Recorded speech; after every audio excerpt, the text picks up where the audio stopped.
has been destroyed. A very good evening. We still wait for a decision from the Israeli War Cabinet. Since the weekend, they have met 5 times to discuss what the response should be. A source within the White House has said today they expect there will be a reaction, but that it will be limited in scope. What we have had today is an airstrike in southern Lebanon that has reportedly killed a senior Hezbollah commander.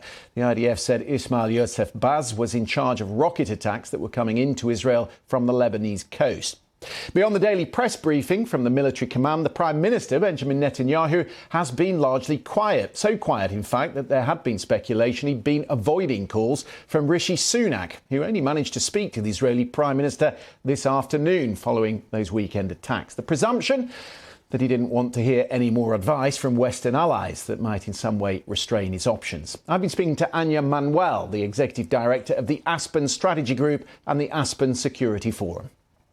Jerusalem is in a really complicated situation. As you know, the members of the war cabinet don't all disagree with each other. Netanyahu, of course, very hardline, very much from the right. I think there's a lot of pressure in Israel to really respond to this unprecedented attack by Iran on Israeli soil. And Western leaders have been urging restraint. And I imagine that's what the prime minister might have wanted to tell Netanyahu. I know that's what the U.S. government has urged. And so perhaps the Israelis don't want to hear it. Yeah, there are 2 scenarios that could unfold from here, aren't there? One is that NATO is pulled into a regional war with Iran, which is not in the interests of the United States and the EU, and therefore they apply more direct pressure to Prime Minister Netanyahu. The other is that he succeeds in drawing them into this regional war, and then Western leaders are cornered. So how do they play it? How does the West play it? I don't see any appetite in the West from being pulled further into a war between Iran and Israel.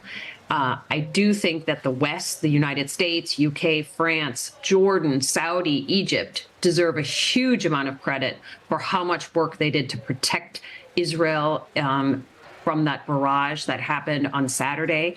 But I think all the Western leaders have made it quite clear that they don't want a direct confrontation with Iran. There has been plenty of comment in the Israeli media about the scale of the defence at the weekend, which the White House says was a win. Take the win, they say. But the concern within Israel is that the deterrent has been lost, or at least eroded. How much do you think that plays into the thinking of the Israeli war cabinet?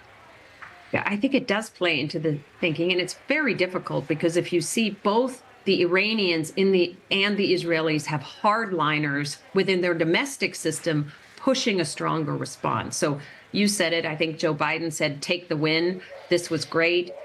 I think the Israelis are contemplating something stronger. They could imagine a mirror image attack, 300 projectiles now going from Israel to Iran. That would likely be much more effective because Iran's defenses aren't as strong. You could imagine an attack by Israel on the weapons production plants that made those drones and missiles.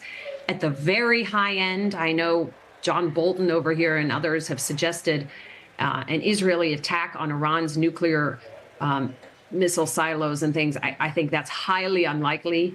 Those nuclear weapons are really the beginnings. The nuclear program in Iran is really deeply buried underground. I can't imagine that a kinetic attack would do much to set back that program or would be effective. Well, that would, of course, involve a highly sophisticated, deep penetration of Iranian airspace. The question mark is how close the alliance with Russia is and what has been supplied by Moscow to help Iran defend against that. Yes. Well, and right now, as you imagine, Putin is probably very happy with the developments in the Middle East. More instability helps him. And the more that the UK, the US, and other allies are distracted by everything that's going on in the Middle East, the less energy and time and resources we all have to help Ukraine. Can I ask a further question about the spending? Because you'll know that Speaker Mike Johnson is splitting up the aid package, the defence package, among the various countries into 4 separate bills. They want to separate the Israeli package from the Ukrainian one. How do you see that developing through the week, and how important is this juncture when it comes to Ukraine? Well, I'm just grateful that Speaker Johnson is finally bringing up this package. As many of your UK politicians have said over in Washington, this is the best money in national security ever spent. I mean, from the US side, it's about 5% of our defense budget that's gone to help Ukraine. And with that, the poor Ukrainians fighting on their own have destroyed a huge chunk of Russia's tanks, missiles, everything. And they deserve our aid. So whether it's split into 4 bills, it would have probably been better just to push it through as one. But Speaker Johnson knows his Republicans on the House, that unruly Republican Party, and I think he thinks he's going to try to push this through, and we welcome it.